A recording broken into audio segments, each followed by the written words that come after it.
This is LEGO Fanatic 3756's weather radio. It's a 12382, and I'm going to show you the scroll of a high wind warning. It was issued 15 minutes ago, as you can see. Now, next one I'm going to show you is a 12522.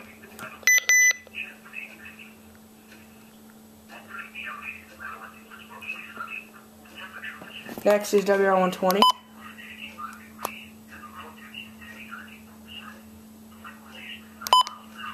Oops, sorry. There are two of them. It was a double header.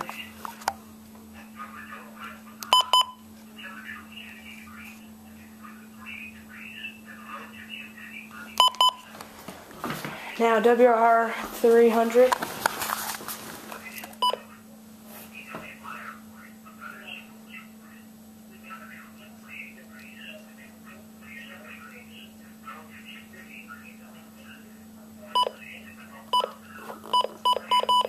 How cool is that, guys?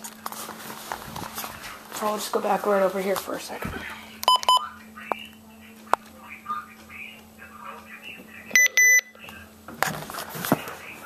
Alright, guys.